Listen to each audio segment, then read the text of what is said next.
what is up, YouTube? Today I am super excited to present to you my Rolex Daytona Ceramic in white. This has been my holy grail for some time now. I've waited for almost 3 years for this watch and it finally came. So let's do an unboxing and I'll give you some thoughts.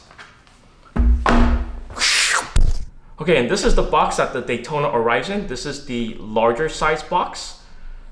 And then you open this guy up, the outer box, to reveal the green inner box that Rolex is famous for. And then you open it up, take this off, and there is the Daytona Ceramic in white. And going around here so I can see what I'm doing, take this out, and this is the guarantee manual.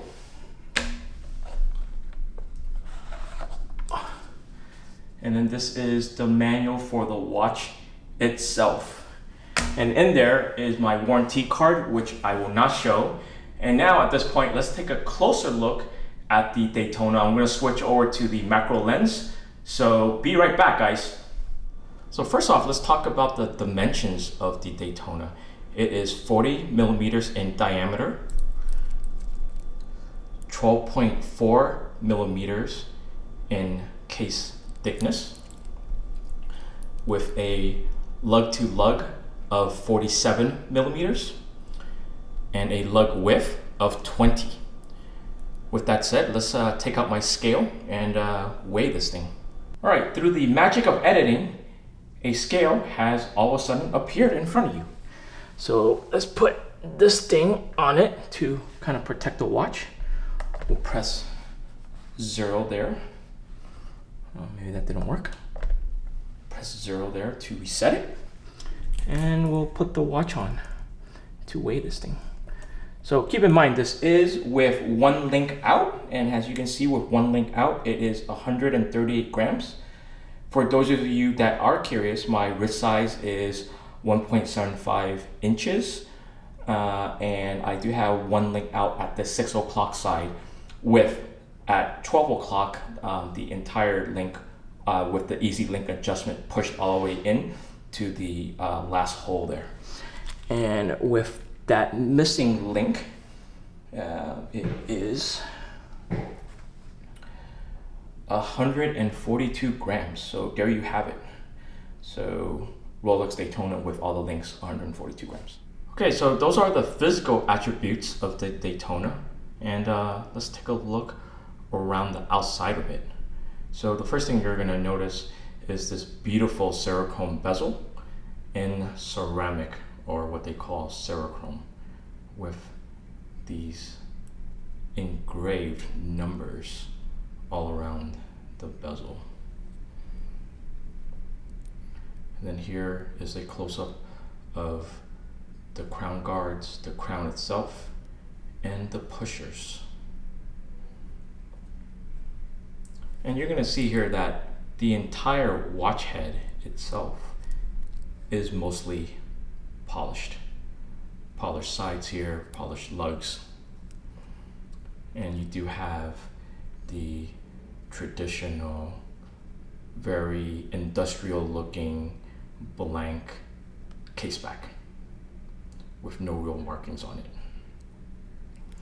And then going around the bracelet itself, you're gonna see the polished center links alternating between the brushed links on the side, all around it. Here's a close-up of the clasp mechanism here.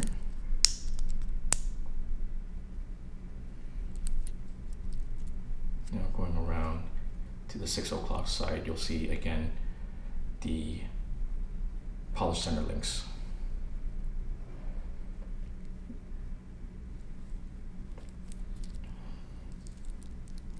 And now going to the case back, take a good look at it.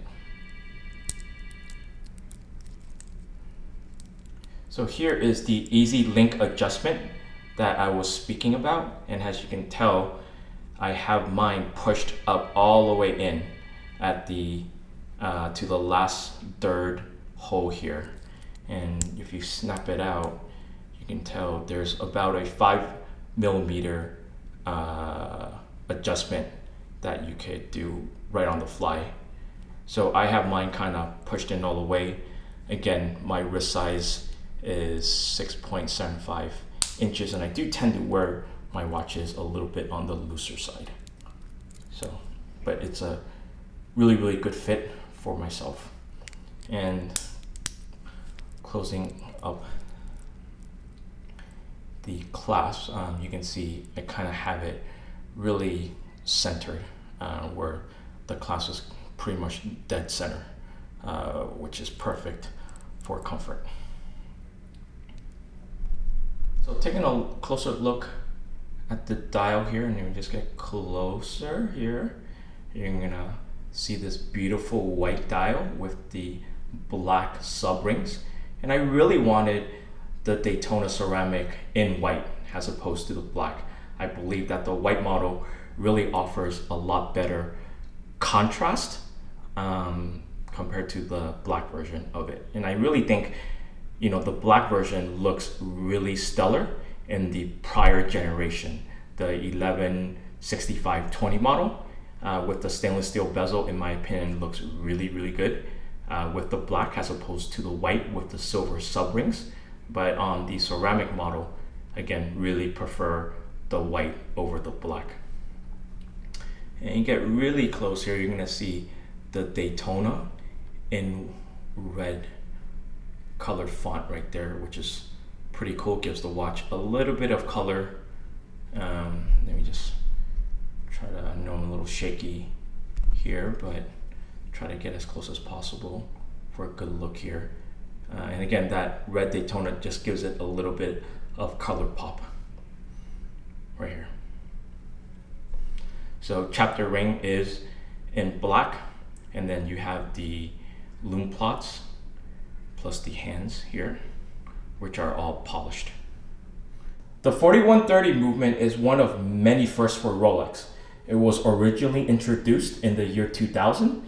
It was the very first integrated chronograph movement for Rolex, replacing the Zenith movements that they had used for the prior Daytonas at the time. Power reserve is 72 hours. It beats at a frequency of 28,800 beats per hour. And it features time and of course a chronograph, and it is a chronometer certified watch. It also was the first watch, or the first movement, to feature the parachrome hairspring as well. And it also has a vertical clutch and ceramic ball bearings. The 4130 movement is honestly one of the big reasons why I wanted the Daytona in the first place. In my opinion, despite it being almost 20 years old now, I believe it's still one of the best leading integrated chronograph movements on the market today. And now we're back with the watch itself, and let's talk about a couple of other things before we wrap up. First of all, on operating the watch. So let's unscrew the screw down pushers. And because of the vertical clutch here, you're gonna see that operating the chronograph is really, really smooth. So I just pressed it here. It has a nice solid click. And then now I'm gonna click it again to stop it. And then now this button down here to reset the chrono. Again, very, very smooth. And let's screw the pushers back in. And now let's unscrew the crown. And I'm gonna click it out once and show you guys winding forward or setting the time. So really, really smooth. Like I said before, I'm just totally in love with this movement, the 4130 movement. And now with this out and kind of stopped, you can see here the nice Daytona moniker on the dial, along with the text. And I admit, there's a lot of text on this dial. There's Rolex and then followed by 4 lines of stuff there.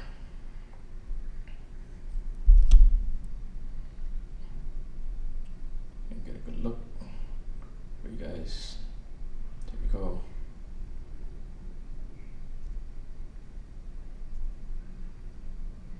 There you go. And let's push this back in. I have the time set all wrong, so don't mind me. But let's do one last thing, which is to show you guys how it looks like on the wrist.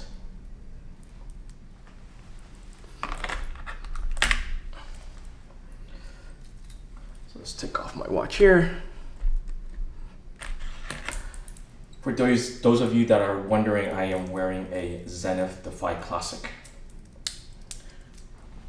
And here is the Daytona on my wrist.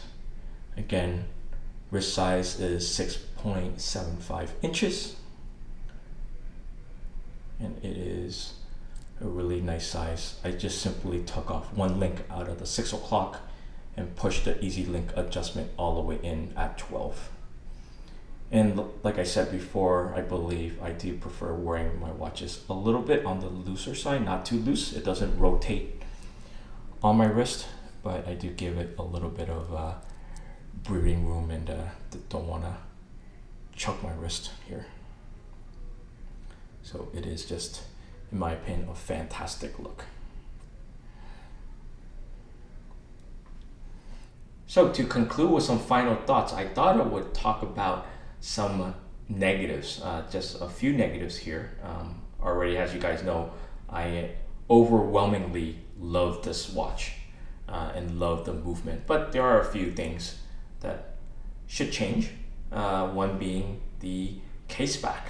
So instead of the solid case back that you guys see here, I would have definitely preferred a sapphire see-through case back to show off that beautiful 4130 movement from Rolex.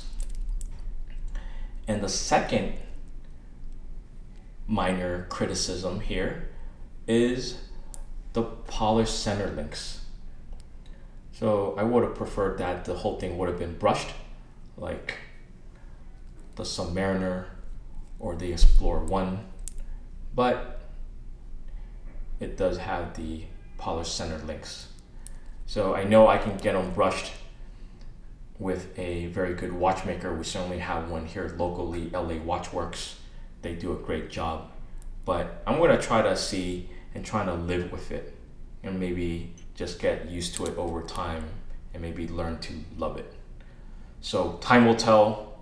I'll let you guys know if I do decide to brush it, and it will be definitely a unique look, I kind of feel. And the last one has nothing to do with the watch itself, but with pricing and availability. I've usually avoided talking about those issues in my videos, but for this watch, it's really an unavoidable topic. Suggested retail price is $12,400 and wait times range from 2 years to over 10 years in some cases, which is just insane. In my specific case, I purchased it for retail pricing and I waited almost 3 years, as I mentioned. In the gray market, it's currently peaking at almost $24,000 as of today, February 23rd, 2019. In my opinion, it is really unfortunate that the wait times are so long and gray market pricing has skyrocketed to outrageous amounts. I do wish that it is a little bit more accessible because the Rolex Daytona Ceramic and its 4130 movement is really just so damn good. It is easily, without a doubt, the best modern Rolex. And that is a wrap, my friends. I hope you guys enjoyed the video. And if you guys did, please don't hesitate to like, comment, and subscribe. I will see you guys in the next one. Peace!